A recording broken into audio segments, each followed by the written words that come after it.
Operation Domination is underway. The ultimate game plan to dominate your NFL experience. With your hosts, Dan you gotta be confident about your Achilles when you Chase show up. Thornton, Yeah, I mean, I got it. Chris Already Dowdle, hearing about this or pointless in fantasy in this sense. and Adam LaRue. Don't hope to win. Be great and dominate. And I'll crush you like a paper cup. All right, so end the show and to end the show strong. We have crush or busts for the week. Our must starts and our must sits. That's what we're looking at here for this segment. So to kick it all off, and I love this right away because Adam's back in my parlay play here. He's got my man. Who you got? I got Terry McLaurin. I'm right there with you. I'm so glad that you went over a lot of my talking points so I can make this quick. The only other thing I want to add to what you have to say, and I agree with your entire spiel there, was that not only is the ADOT for McLaurin and the target share for McLaurin really healthy, but Jaden's ADOT has been moving up and up in the right direction. You know, we started it out when we were talking about the first 2 weeks, this isn't sustainable. He's looking really good as a passer on the box score, but that completion percentage is just coming from, an ADOT of, I think it was like 3.5 maybe week one, and it was we were brutal. hanging around that 4. But we finally have gotten it, him pushing the ball down the field the last 3-4 weeks. And I think we've gotten to a point where it is feeling a little bit more sustainable as far as his passing ability. Now, will the efficiency dip at some point? I would expect so. But this Ravens secondary has been underperforming. And ultimately, this is a game with, a high over-under. Again, that Baltimore secondary has been underperforming. You talked about, a high-scoring game with Baltimore and Cincinnati last week. We have the good comparison, right, where Terry McLaurin, I believe, scored against Cincinnati when they played, and that was a high-scoring game as well. So on the whole, I'm excited about Terry McLaurin and this Washington offense on the whole going in Baltimore. Love it when Adams backs my plays. Chris, what do you got going this week? I like your pick here. I think it's a little bit more outside the box. Yeah, my crush this week is going to be Tank Bigsby taking on the Chicago Bears in that London game. Look, we know the passing attacks usually haven't been so successful over in London, whatever the different reasons have been, whether it's the morning time, it's the weather, whatever could be the concerns. But we also see Tank Bigsby has been highly explosive when he's been out there and healthy. I know the reason coaches gave for his higher usage last week was the Travis Etienne's shoulder was messed up, and they had to kind of use Bigsby more often. Bigsby, Etienne's shoulder still be messed up this week possibly, but even if he's rotating between the two guys, I think right now you think Bigsby the more explosive guy. The Jacksonville offense looks like it's getting a little bit better back on track. If Trevor Lawrence can continue just to hit some guys once in a while, this offense should be in some scoring position. The Chicago defense is tough, but they're not tough for us to run. I like Tank Bigsby as a guy that you can have, especially the ECR right now is 29. Yeah, shoulder injury, hurt pride. I'm not sure exactly what it is with Travis Etienne, but right now Tank Bigsby does look like the more explosive player. At worst, like you're saying, it's going to be a rotation between the two guys, and they may go hot hand approach like they've kind of done the past couple of weeks. So I love that pick there. Chase, who are you thinking about as your crush of the week? All right. Well, first I'm going to say, listen, a lemon drop martini might feel like a pinky in the air drink to some of the football people out there, but let me tell you, 2 of those will do you up right. I switched to Oktoberfest and we're good to go right now. But my crush of the week right now is Daniel Jones from the New York Giants, quarterback, QB1, Danny Dimes, baby. He's got 18-plus fantasy points in 3 of his last 4 games. He just got done carving up the Seahawks without Neighbors and without Devin Singletary, and he ran it 11 times in that game. If Daniel Jones is getting comfortable again with his mobility after coming off the injury here, we know he can be a dangerous runner. We've seen it happen before. It was just 2 seasons ago that this guy was a top 10 fantasy quarterback for the season. I mean, he can run. He is a good runner when he takes off. Cincinnati sucks on defense. Very much. Okay. They give up the 5th most points to opposing quarterbacks. Their pass rush has been absolutely terrible. They faced Lamar last week. Lamar Jackson, mobile quarterback. Guess what? He torched them for 33 plus points. Jaden Daniels a couple weeks ago. Oh, mobile quarterback. He shredded them for 28 in week 3. Patrick Mahomes a couple weeks before that. mobile quarterback. Now, Mahomes didn't have a great day passing. He only threw for about 150, 151 yards, something like that.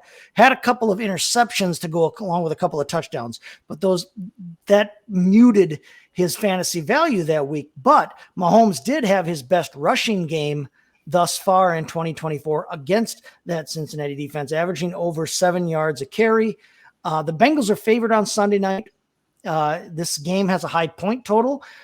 I expect that Daniel Jones and company might have to keep the pedal to the metal all game.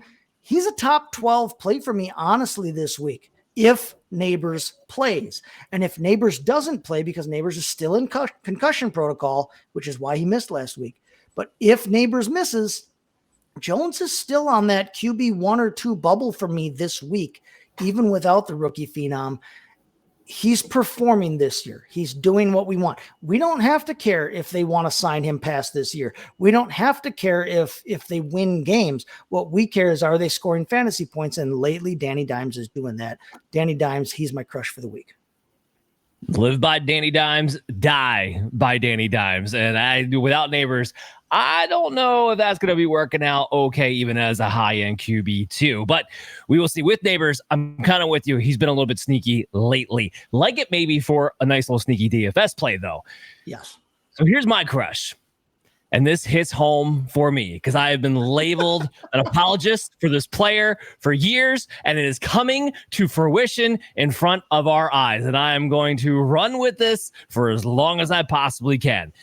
Jalen Tolbert has to be in your lineups, at least as a wide receiver 3 or a flex play. I got him at wide receiver 35. ECR's got him ranked at wide receiver 40 at the moment.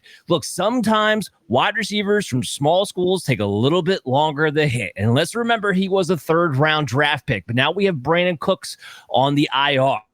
Okay, that's already vacated some things. There seems to be something off about the CeeDee Lamb, Dak Prescott connection so far this season. Tolbert coming off a big staple game where he had 10 targets, had a game-winning touchdown, and 2 back-to-back weeks now with fantasy viable production.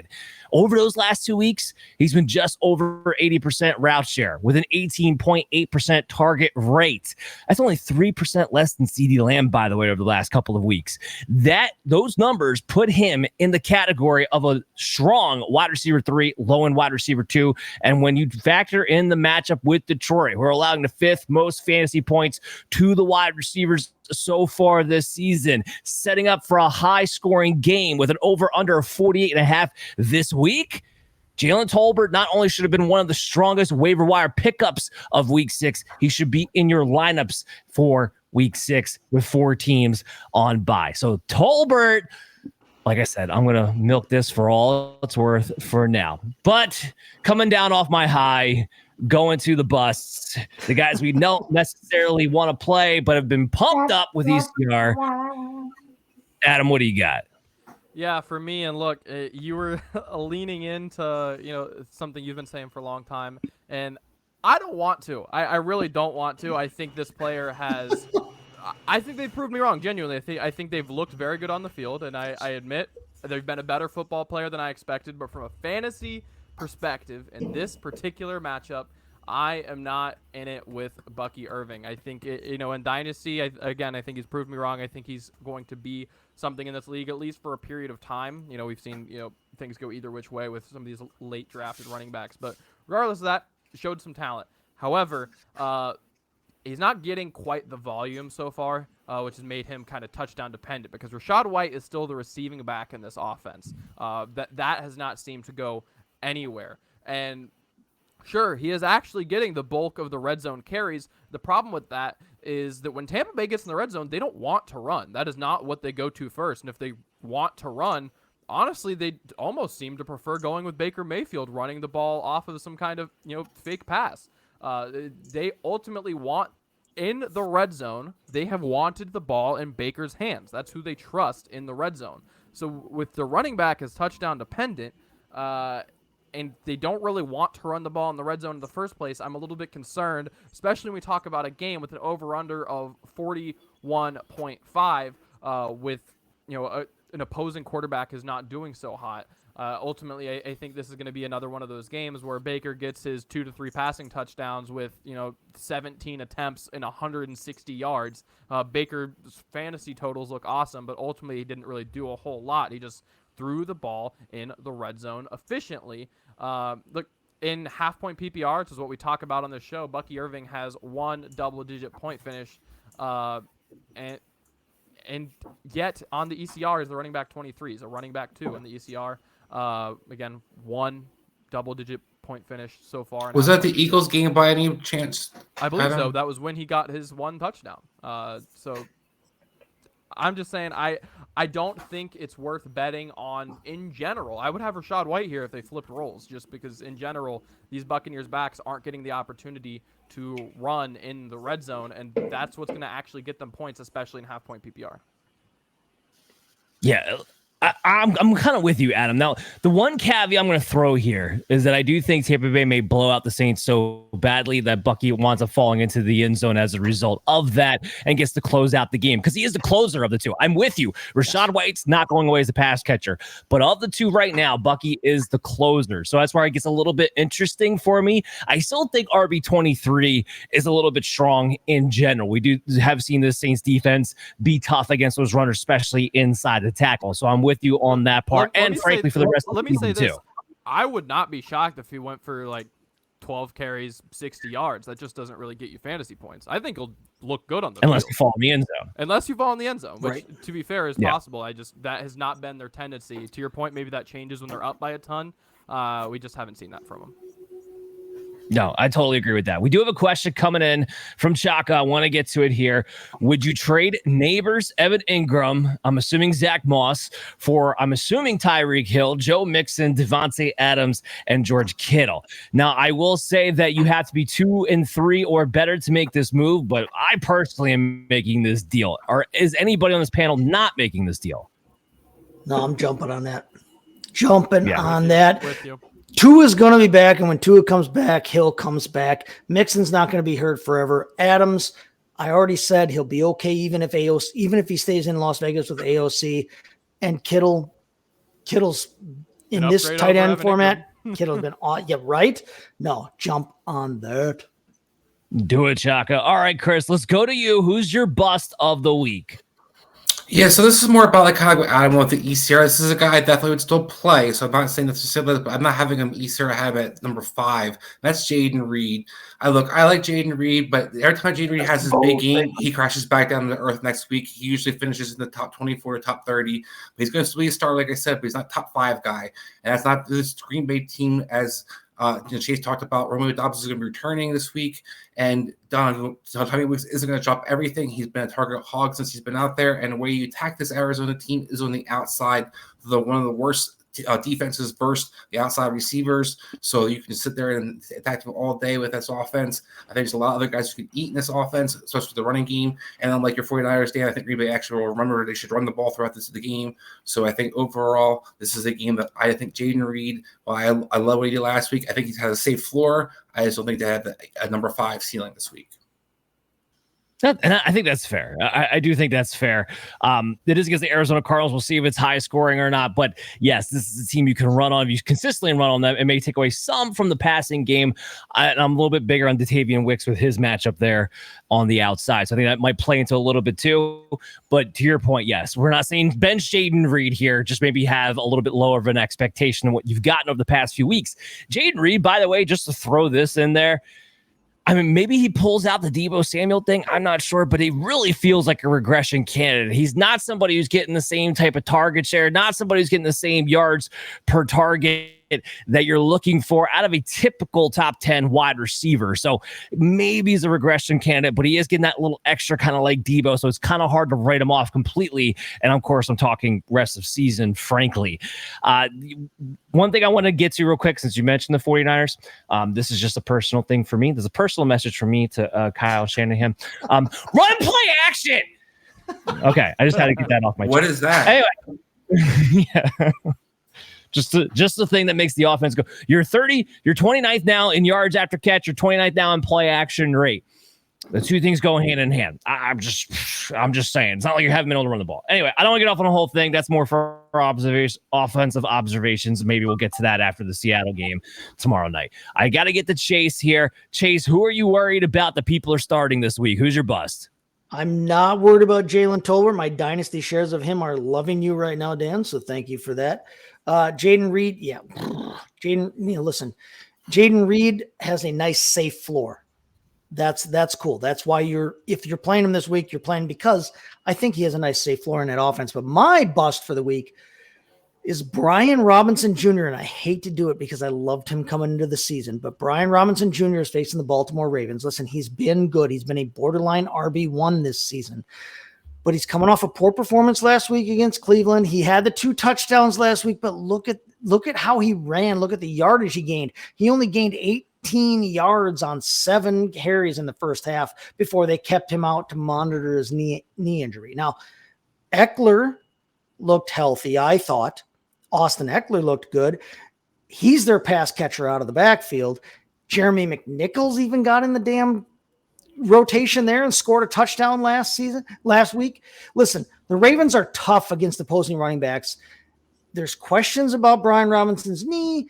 This is a matchup that screams for me, stay away. He's outside my top 20. I'm steering clear where I can afford to. If you drafted him and you need to start him, you're going to have to start him, but temper those expectations. He's outside of my top 20 this week because of the matchup and coming off of the questionable knee injury. Brian Robinson Jr., that's my bust of the week. Yeah, Chase, I'm with you. I couldn't quite get him outside my top 20. I fell him at 19. Now, part of that's to do with 4 teams being on bye, right? And it's hard to go with a guy who's been scoring to touchdowns. But I'm with you. I'm going to add something else. It's not the fact that he ran inefficiently. He's not 100% healthy. In fact, he probably should not have played last week. And that has been abundantly clear and obvious. So, yes, part of that with the fact that the one thing the Ravens defense has been able to stop is the running game so far. Yeah, this might set up to be a little bit more of an Austin Eckler game, and it wouldn't necessarily surprise me if that was the case. Robinson has 5 touchdowns in 5 games. I don't think he finds the end zone against Baltimore. And if that's the case, and if he's limited at all, that's a recipe for disaster in your starting lineup. Sure. Let's get to a question here from Dominic. Hey guys, Stevenson, Spears, or Dowdle this particular week? That is an ugly, ugly situation, but I totally get where you're coming from on this one. So this is kind of a loaded question in the sense of I got to see if Stevenson is in fact healthy. Now they've kind of downplayed the injury. It doesn't sound like he's going to miss this week. They're not really too concerned about it, but I do have Stevenson coming in right about RB 18 for me this particular week. I do think Drake May actually gives him a little bit of a boost. The one thing you've been able to do against Houston is kind of run up the middle against them. Had a strong game last week, didn't fumble the ball, that being a big thing there too. And with Spears, you're still talking about him being second fiddle in a rotation. And Dowdle, I just kind of wrote up a whole thing actually on Fantasy Pros that's going to go live, so a little bit live tomorrow, so a little sneak preview on that article. Ricco Dowdle, didn't put him in my bust, where I'm going to talk to him about a little bit. I'm going to put him in my bust in a second, but not loving Ricco Dowdle this week. I'll go into why in a bit. Yes, I have to go Ramondre Stevenson. Where you guys fall on this one? If he's healthy, Stevenson's the only one that's the clear number 1. If he's healthy of the 3, Stevenson's the only clear number 1 for his team. Yeah, I'll go Stevenson. Sorry, Chris. No, I was going to say, I was saying the same thing, Chase. If Stevenson's healthy, then I think I go with Stevenson. If he's not, of the 2, I'd probably go Dowdle. It's a bad matchup versus Detroit, but he had been involved in the passing game. And if you're good, Dallas is going to have anybody else score a touchdown outside maybe Dan Glover or Justin Tolbert. It could be your good Dowdle. Yeah. Let's talk about Ricco.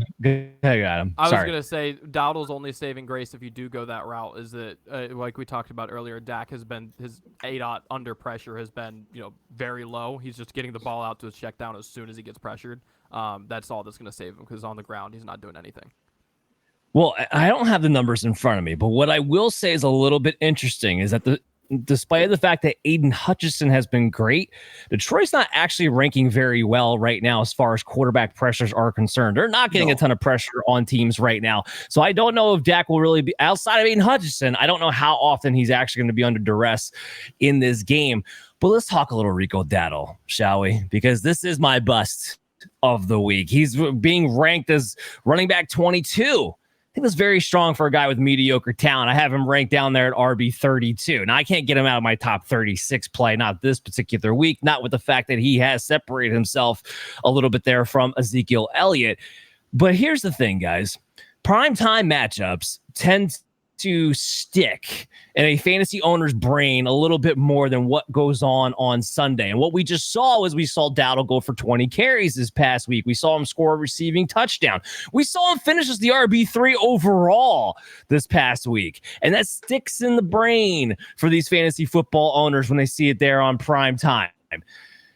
This week, it's the tough draw against the Lions. Look, they have not fallen off at all from where they were last year. 5th least fantasy points allowed to the running backs. They've limited the big plays on the ground. They've allowed the 2nd least in yards after contact, the 7th least amount of runs of over 10 plus yards.